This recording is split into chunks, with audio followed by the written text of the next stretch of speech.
வணக்கம் மக்களே. எனக்கா சாப்பாடு போட ஆள் இல்லை. சாப்பாடு போட இங்கே பாருங்க, பிரியாணி. மட்டன் பீஸோட பிரியாணி கடையில் வாங்கினேன். ஆசா எஸ்எஸ் ஆசாவில் வெறும் பீஸு தான். பிரியாணி மாத்திரம் கம்மி, பூரா பீஸு. இந்த பாருங்க, நல்ல பீஸு தெரியுதா? நிறைய பீஸு போட்டு சூப்பர் பிரியாணி. குடல் குழம்பு, அதுபோல் அவிச்ச முட்டை இருந்துச்சு, அதை பப்புவுக்கு போட்டேன். நான் நைட் நேரம் இது யார் போட்டதுன்னா எனது சகோதரி ஒருத்தவங்க, நம்மளுக்கு கமெண்ட் போடுறவங்க தான், உங்களுக்கும் ரொம்ப தெரிஞ்சவங்க தான். பேரை சொல்ல வேணான்ட்டாங்க, அதனால் அவங்க பேரை சொல்லாமல்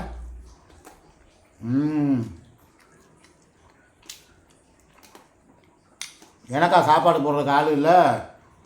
என் தங்கச்சி பிள்ளைங்க இருக்குதுங்க, அதை என்னை காப்பாற்றுங்க.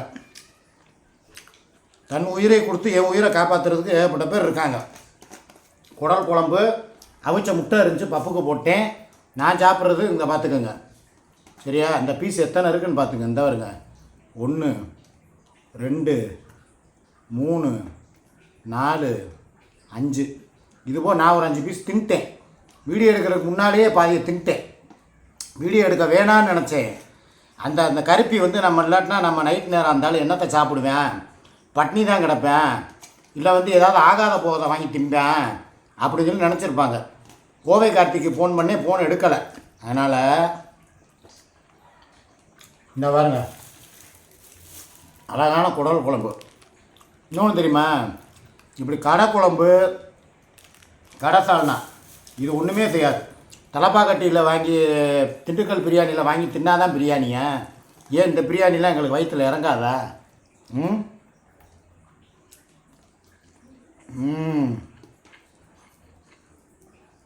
ஒரிஜினல் ஆட்டுக்கறிங்க. நான் கூட ஏதாவது கலந்துருப்பாங்கன்னு பார்த்தேன். நல்ல ஆட்டுக்கறி. பப்புக்கு 2 போட்டு நானும் 2 சாப்பிட்டு 10 மணி லைவுக்கு போய் உட்காடுறேன். என் மூஞ்சில் கறியை பூசணும்னு நினச்சிட்டு ஒருத்தி போனா பார்த்தீங்களா, அவளுக்கு தான் பனிஷ்மெண்ட்டு. நேரம் அங்கே சோத்துக்கு நாய் மாதிரி லோலோன்னு அஞ்சுக்கிட்டு இருப்பாள். நான் போனாலாவது எங்கேயாவது ஒரு 4 கடையில் சாப்பாடு வாங்கி கொடுப்பேன் போகிற வழியில். இல்லைன்னா கோச்ச கறி அந்த கடை எங்கேயாவது வாங்கி கொடுத்துருப்பேன். ஆனால் இன்றைக்கி என்னை பகுத்துக்கிட்டு ஒத்தையில் போய் இவன் என்னத்தை சாதிச்சா? இப்போ வரைக்கும் ஒரு ஃபோன் இல்லை, என்ன ஏதுன்னு கேட்குறதுக்கு நாதி இல்லை. நான் நினச்சா இப்போவே கிளம்பி என் வீட்டுக்கு போய் இதை சாப்பிட்றதுக்கு எம்பிட்டு நேரம் ஆகும். அவங்களுக்கும் வாங்கிட்டு போய் கொடுத்துட்டு நானும் ஒரு கட்டு கட்டுறதுக்கு எம்பிட்டு நேரம் ஆகும். ஏன்னா அவன் மனசை நோடிக்கக்கூடாது. டேய், இன்னொன்று சொல்ல மறந்துட்டேன்.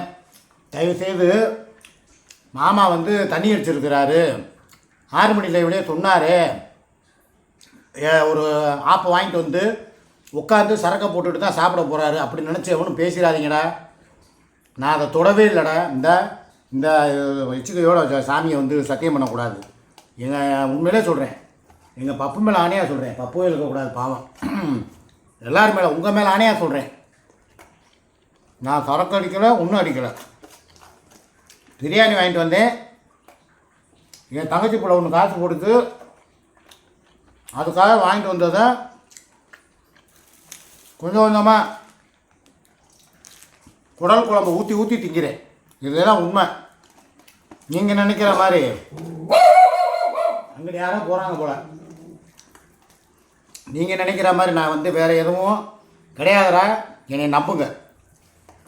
உங்கள் மாமே சூர்யா இருந்துட்டா கூட குடிப்பேன். சூர்யா இல்லாமல் நான் குடிக்க மாட்டேன். காரணம் என்ன தெரியுமா? குடிச்சிட்டு நைட்டு படுக்கும்போது நெஞ்சுவலி வந்தாலோ வீசிங் ப்ராப்ளம் வந்தாலோ பக்கத்தில் துணைக்கு ஆள் இல்லை. பப்புக்கிட்ட போய் மாத்திரை எடுத்துகிட்டு வானா எடுத்துகிட்டு வருமா? வராது. அதனால் இப்போ நான் என்ன பண்ணுறேன்னா, அளவோட பிரியாணியை திங்க போகிறேன். போதும். இதுக்கு மேலே இந்த பிரியாணியை இதை பிரியாணின்னு சொல்லக்கூடாது, பிளேன் பிரியாணி. இது என்ன பண்ண போகிறேன், அப்படியே மடிது யாருக்காவது கொடுத்துருவோம், வேஸ்ட் ஆக்கக்கூடாது. நீங்கள் சொன்னவொன்னே தான் எனக்கே ஆகும் வருது. நைட் நேரம் அவர் இருந்தால் கூட எனக்கு ஏதாவது இட்லி இல்லை தோசை சப்பாத்தி இந்த மாதிரி ஏதாவது ஊற்றி கொடுப்பேன். நானாக போய் இப்போ ஆர்வ கோளாறுல இப்போ வீடியோ பார்த்தேன், ஒரு இன்ஸ்டாகிராமில் ஒரு வீடியோவில் பிரியாணி ஒருத்தன் நல்லி எலும்போடு திங்கிறேன். அதை பார்த்தவொன்னே எனக்கு என்ன ஆகி போச்சு, நானும் பிரியாணி திங்கணும் அப்படிங்கிற ஒரு எண்ணம் வந்துருச்சு. அதனால தான் போய் ஒரு பிரியாணி வாங்கிட்டு வந்தேன். நல்ல வேலைப்பா, போதுப்பா. அந்தாலும் நான் செலிப்ரிட்டின்னு ஒன்று ஃபுல்லாக வச்சு கிட்டத்தட்ட 10-12 பீஸு, அதுபோல் பிரியாணி வேறு அள்ளி அள்ளி வச்சிட்டாரு. என்னால் அது மேலே கவன முடியாது. நைட் நேரம் சுகர் பேஷண்ட் வேறு நான், எதையாவது தின்னுபிட்டு அப்புறம் ரிப்பு சிக்கான் போட்டுருவாங்க காலங்காத்தால் எந்திரிச்ச ஒன்று. இது எதுக்கு தேவையா? அதனால் இருக்கிறத அழைச்சி தின்னுட்டு அளவா ரொம்பலாம் இல்லை.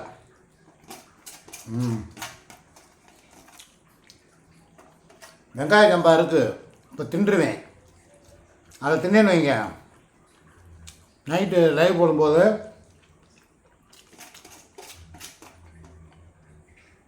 பாட்டு பாட முடியாது, பேச முடியாது,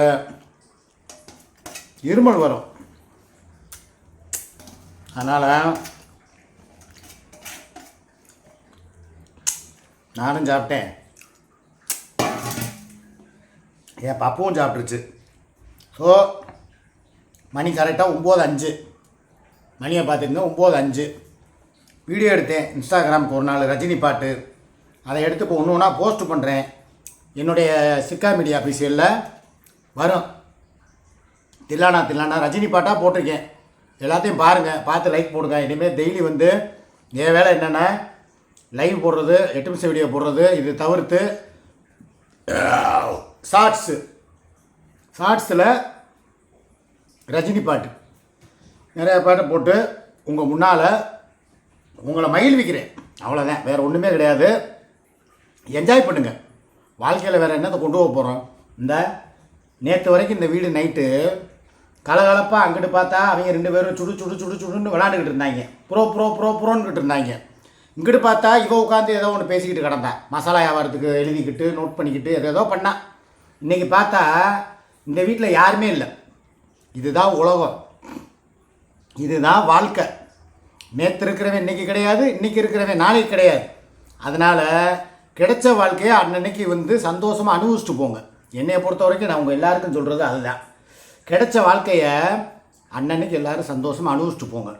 நேற்று இருப்போர் இன்று கிடையாது, இன்று இருப்போர் நாளை கிடையாது. இதுதான் வாழ்க்கை. யோசித்து முடிவெடுங்க, அவ்வளோதான் சொல்ல முடியும். பார்ப்போம் ஒரு நாள் டைம். இன்றைக்கி என்ன கிழமை பார்த்துக்கங்க, கிழமை கூட எனக்கு தெரில. இன்றைக்கி டேட்டு, இந்த நாள். சூர்யா உன் காலண்டரில் நீ குறித்து வச்சுக்கோ.